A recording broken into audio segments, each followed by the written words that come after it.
few moments I will demonstrate this on a skeleton, and then if a person with a bathing suit would be willing to come up, I'll demonstrate it quickly on them. Again, remembering up here I'm not treating, I'm basically teaching techniques, so we will go faster, always faster than actual treatment. So step number 1 is the lumbosacral decompression. Step number 2, the sacral float. Step number 3, the pelvic/sacral release. Now take a little curved line between step 2 and step 3. We tend to combine them together for effectiveness.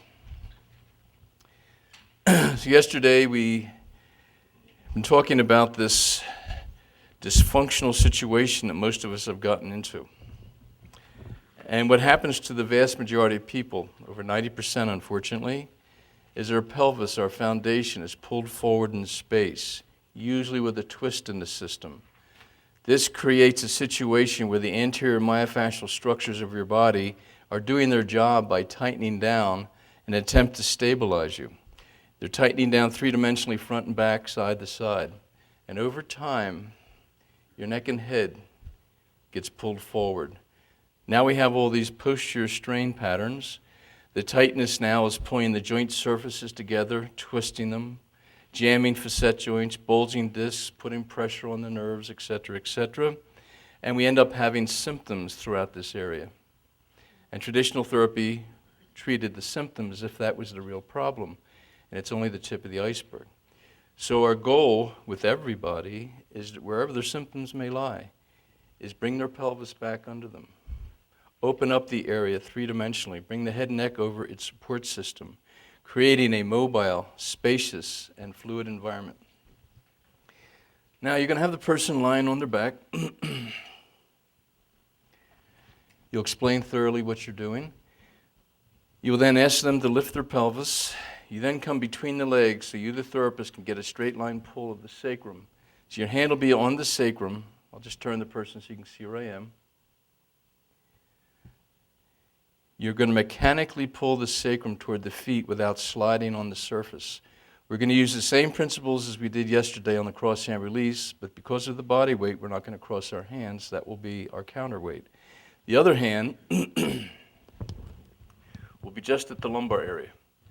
As a flat hand or a fist, it doesn't matter which way. It's whatever way gives you a better grip that day on that person. And what we're doing without sliding is open, opposite directions. I'm going to get into a low lunge position as the therapist. Flex one knee, put the other leg behind you. I'm going to rest on my elbows. I'm going to make sure my back is straight. I'm going to get into a relatively comfortable position. The other hand will be here. Now, what we'll be doing is having the patient squeeze their ilia together like an accordion. And as we do that, we're opening up the sacroiliacs posteriorly. So we're getting a lot done in a short period of time. The hard thing is holding your patient like this. Just kidding. So we're like this. We wait for a while. Now my hand, the thing you will tend to do is narrow your hand and grip the sacrum. That will make you truly miserable. Relax. Let your hand be very soft. That will give you a good enough grip. And then I'm not going to use brute force to pull. I just lean back with my body weight. The other hand pushes up as more counter pressure.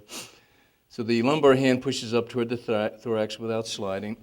This hand, with body weight, pulls till I come to a stop. If you remember yesterday, without sliding, the first give you feel is the elastic and muscular component. You then come to a dead halt. That will be the collagenous barrier. We wait there, give it time, and eventually, somewhere around 90 to 120 seconds or longer, as the release occurs, it kind of feels like butter melting, and the sacrum kind of starts to open like a ratchet. You just follow it as you continue with your body weight to pull toward their feet. Then we'll have the patient ease the pressure on their ilia. Now, if the patient is too weak, their neck may hurt weak arms may be weak, then you don't have to do the squeeze. It just works better that way if they can, and most people can, or you can have an assistant do it. Then I'm going to slide the lumbar hand out. That initiates step 2, the sacral float. The body weight, gravity, the breathing mechanism, and ultimately our hands. What's happening now with the sacral float is the ilia are beginning to drift toward the table. To maximize that effect, the hand was on the lumbar now. I place on the lower pelvic area, just above the pubic bone, on the soft tissue, soft hands. The hand on the belly now very slowly drops toward the depth barrier, toward the table. As I feel resistance, I just nudge into gentle pressure, like I'm making handprints in soft clay. And then without sliding, I will push up toward the rib cage, stretching out the elastic and muscular component till I come to that dead halt, and that's where I wait. So if you just imagine between my hands, it's a cross-hand release, and we're opening up everything in the pelvic bowl, lumbosacral area. Let the patient know if they need work in this area, when they have restrictions, have that Indian burn effect. Let them know ahead of time so they don't get scared, because it can get intense. Make sure you've explained to them the difference between therapeutic pain and joyous pain. They have total control. I always have a control word between the two of you. For the seminars, as you know, we're using halt. So as I'm pulling, my hand has dropped, and then I push, and I wait, and eventually as the release occurs, feels like butter melting, open up a little more, and maybe again. So this is a wonderful sequence that the vast majority of people need. You'll use most of the day, and it'll never injure anybody. You just do not do step 3, pushing on the belly with the pregnant lady. The rest of it is important for anybody that's pregnant. If somebody could come up with a bathing suit on now, let's go through that. That's okay. Let's just lay down so your head's not in the hole there. Just go that way a bit. It's good. That way. That's good. Okay, bend your legs, please. You explain what you're doing. You need to come between the legs. You have a straight line pull of the sacrum. If you could lift up, up, up, up. Slide up under the sacrum. Come down very slowly.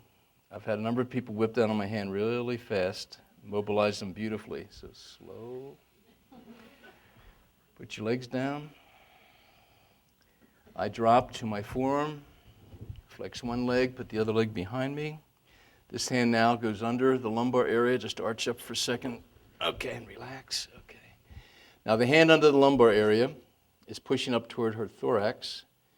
The sacral hand now, I'm going to use my body weight just to tug toward her feet a bit. Take the slack out of the system. So it's like a cross-hand release without crossing your hands.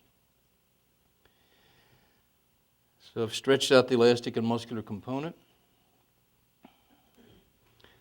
And I wait. Get in the habit starting today to start to feel between your hands. Your proprioceptive senses are capable of doing that. You will learn over time to use the fascial system as your antennae, enabling you to reach deeply in the body with incredible accuracy. So again, I'm going to go through this fairly fast, more for demonstration purposes. But when I do get a release, I keep pulling the sacrum toward the feet without sliding on the surface. Small motions, but very important motions. Somebody once was trying to annoy me, more than once, but and basically said, well, these motions are so small, how could they be possibly important? I said, well, how big's a nerve?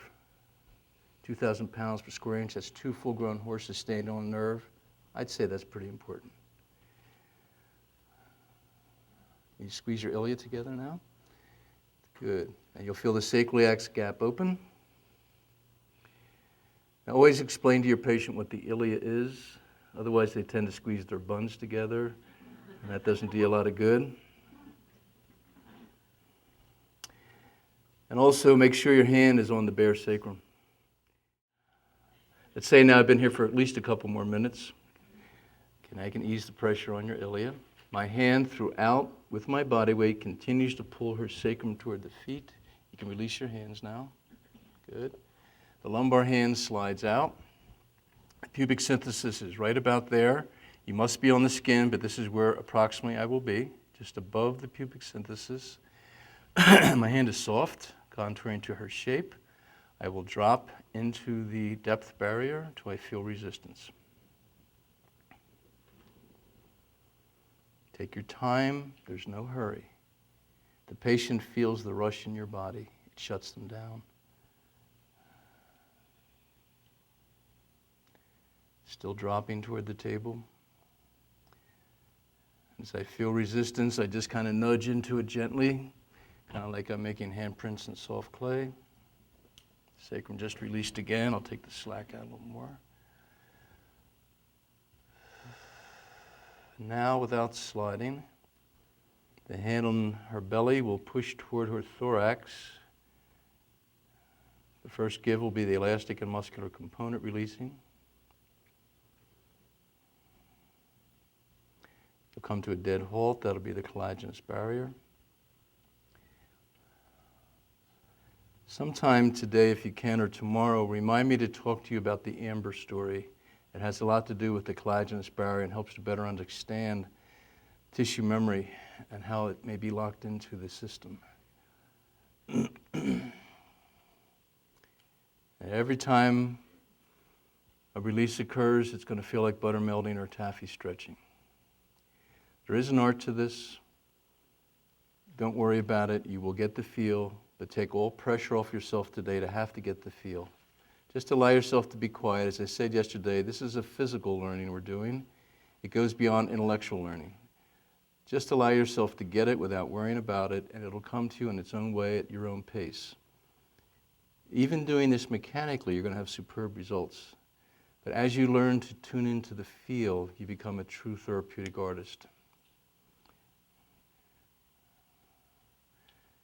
Is this hurting you? I don't know if the camera's picking it up, but under her chin, hyoid region, cheeks are getting very red. Vasomotor response. Always look for the vasomotor response. It's totally unpredictable. It's different with everybody every day. The body's lighting up like a Christmas tree. It's trying to get your attention. Say, treat me here. And wherever they had a sensation, as illogical as it may seem, treat those areas. Your left brain will say, what the hell does that have to do with the symptoms? If it's in their body, it has everything to do with it. We have to stop being linear. We've deprived ourselves of the wisdom of our body by trying to apply linear principles to a nonlinear system.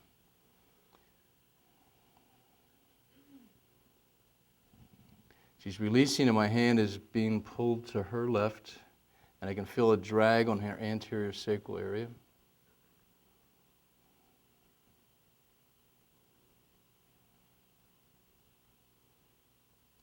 Now my hand's being pulled a little bit toward midline, so I'm still engaging the barrier, but I'm allowing the tissue to unravel and unwind. Remember, it's like a rope. The fascial system doesn't let go at once. It's like a few strands at a time. You feel that as the therapist as a changing tension or motion. So you engage the barrier, but you allow the body to spontaneously move, and that just magnifies the result.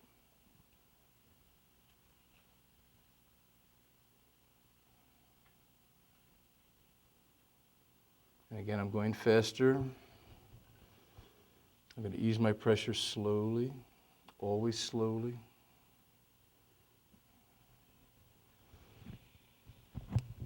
Can I slide my hand out? She has my fingerprints here. She's boiling here, bright red here. And if you just roll your belly toward them a minute, if you look at the right side of her belly, do you see the vasomotor response on the right there? The body's just told us next step. Again, it's very direct. It's right in front of us. Can you let them know what that felt like?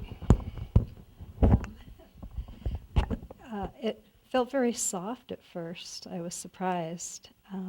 And then by the end, pretty intense up under my diaphragm. Yeah, I would take more. So what do we see? Red here, red here, red here, and intense under her diaphragm, so that she would be a good candidate for the next technique, the respiratory diaphragm. Remember, it's so simple, your left brain will reject it. So just bypass the left brain. Thank you very much.